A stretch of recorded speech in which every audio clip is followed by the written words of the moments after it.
था कि आज जो हमारे कलवा मुमरा के विधायक है, उस विधायक ने इस 15 साल में सिर्फ बदले की राजनीति किया है।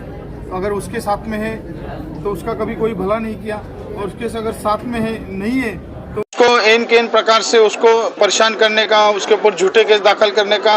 और आप देखेंगे कि मुमरा में ऐसे बहुत सारे जो लोग हैं उनके ऊपर तड़ीपार गुने दाखिल किए, तड़ीपार किया गया है उनको। तो ऐसा ही एक उनके ऊपर गुना दाखिल हुआ था, 354 का जितेंद्र आव्हाड के ऊपर गुना दाखिल हुआ था। एक महिला का विनय भंग करने का गुना दाखिल हुआ था। वो गुना दाखिल हुआ था जब उस वक्त मुमरा बाईपास के ऊपर जो वाई जंक्शन का ब्रिज है, उस ब्रिज के ऊपर वो गुना दाखिल हुआ था। और वो गुना दाखिल होने के बाद उसको वो गुने को खत्म करने के लिए उन्होंने रिदा मैडम के माध्यम से गुना दाखिल होता है, रिदा रशीद मैडम के, तो उस गुने को खत्म करने के लिए उन्होंने बहुत सारे ऐसे हथकंडे थे जो अपनाए थे, लेकिन वो रिदा मैडम पीछे नहीं हटी। फिर उन्होंने अपना षड्यंत्र रचना चालू किया। उन्होंने जैसे हमारे शबाना मैडम है, शबाना बहन है, उनके माध्यम से उन्होंने उनको ये किया, पैसा देके उनको लालच दिया गया कि मैं तुम्हारा ये करूँ, पैसे दूंगा, ये करूंगा, वो करूंगा। आपने उनके माध्यम से अभी सुना होगा। तो उनके माध्यम से उन्होंने रिदा रशीद मैडम के ऊपर उनकी लड़कियों के माध्यम से उन्होंने जितेंद्र आव्हाड और उनकी कुछ लेडीज सहकारी थी, उनके माध्यम से उन्होंने वो रिदा रशीद मैडम के ऊपर पोस्को का गुना दाखिल किया। तो पोस्को का गुना जब दाखिल किया तो रिदा रशीद मैडम हाईकोर्ट में गई उस गुने को लेकर, और उनको वहां पर 20 समरी, वहां पर उनका कोई पुरावा न होने की वजह से उनको बाइज्जत बरी कर दिया हाईकोर्ट ने।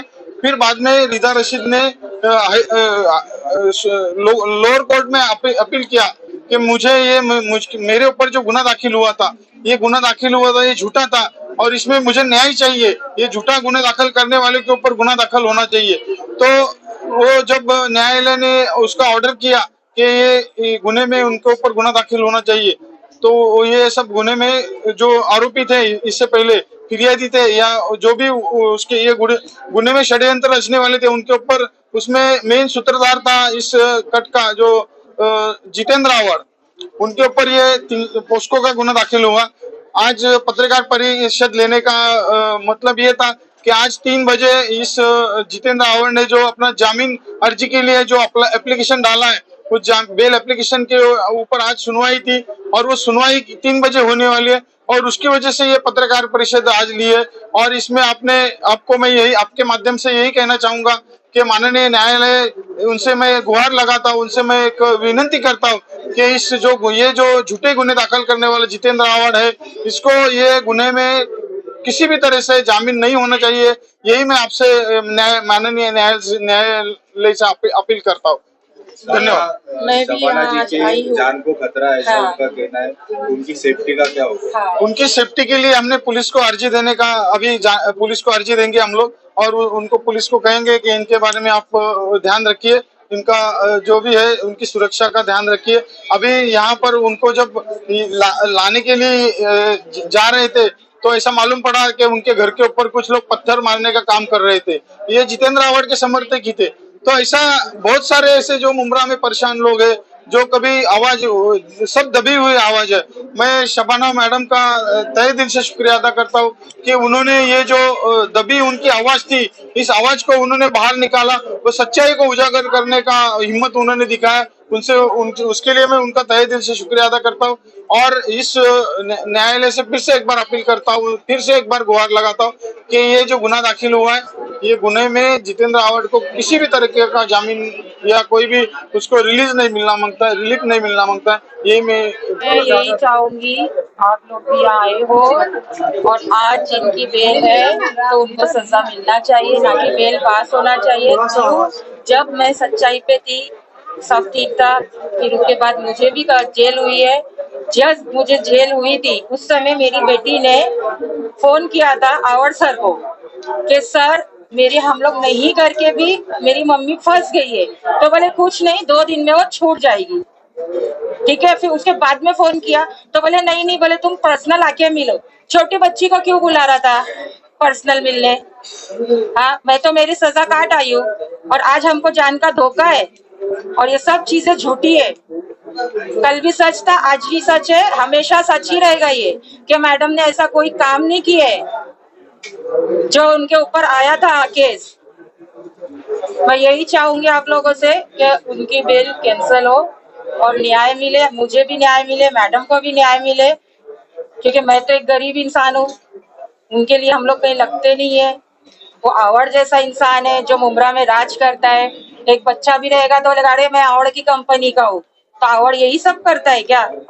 लोगों को परेशान करने का ही काम है आवड़ का। और किसको सबसे पहली बात आती, औरत तो उनकी भी थी, बेटी उनकी भी थी, केस करना था तो उन लोगों के ऊपर करवा देता, दूसरी औरतों पे क्यों किया गया? एक मिनट, आपका पूरा मामला क्या था, कैसे आपको इस मामले में लाया गया, उसके बारे में आप हुआ जैसा था कि कुछ वीडियो वगैरह बने थे, झूठ बोल के बने थे कि फ्रैंक हो रहा है, ठीक है। उसके बाद में जब मैं नहीं थी घर, मैं घर गई, मैंने बहुत चिल्लाया पुकारा, तो शाइस्ता कह रही थी वो कुछ भी नहीं होने वाला इसमें। फिर एक पेपर पे साइन लिया गया है हम लोगों से, और वो पेपर कोर्ट में गया है। फिर पुलिस आना चालू हुई मेरे घर, हमें वहां से ले गया, हमें एटलांटा अपार्टमेंट में 14 माले पे रखा गया, जो कि बंदी में रखा गया था। हमको हमें बाहर निकलने नहीं दिया जाता था, हम किसी से बात भी नहीं कर सकते, मेरा फोन भी बंद रहता था कि लोकेशन पता चलेगी, ठीक है। वहां से हम लोगों ने कैसे कैसे करके लड़ झगड़ के बोला, तो ये लोगों ने हमें हाई कोर्ट लेके गया, और जैसे हाई कोर्ट ले गया तो एक आधार कार्ड दे दिया गया हाथ में कि जाओ ये पेपर पे साइन कर दो, तुम लोग आजाद हो जाओगे। तो हम लोग बोले चलो ठीक है, तो हमने वहाँ साइन किए, हम लोग आजाद हुए। बाहर आए तो पता चला कि ये चीजें बहुत गलत हुई है किसी औरत के ऊपर, और उसमें पिस गया है हम जैसे गरीब लोग।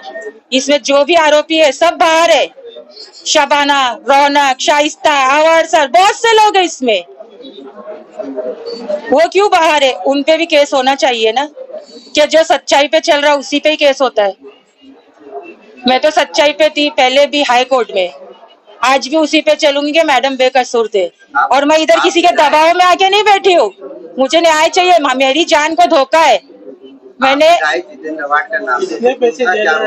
उनका रोल ये है कि उन्होंने करवाया था, रौनक के फोन से बात होती थी आवाड़ की, सीधा बोला जाता था माँ जी करो, मैं पैसे देता हूँ, गरीब हूँ, बिकाऊ नहीं हूँ ना। क्या करने के लिए कहा? मेडिकल करवाओ लड़कियों का। मेडिकल किस मैडम पे केस होना चाहिए, जब हम है ही नहीं वो चीज में तो, और मैडम नहीं है तो कैसे केस होना चाहिए? हम लोग 1 महीना उनकी कैद काट के आए, उसमें भी हमने बहुत तकलीफ उठाए थे, धमकी से लेकर हर चीज मेरे साथ हुआ है, फॉलो हुआ है। आज भी मुझे लेट हुआ आने में, मैं बहुत डर के आई हूँ। क्यों? के बोले शेर के हाथ में मुंह में हाथ डाल रही हूँ मैं, तो गरीब लोगों को जीने का हक नहीं है क्या? औरतें इतनी बिकाऊ है क्या जो औरतों पे इल्जाम उठता है?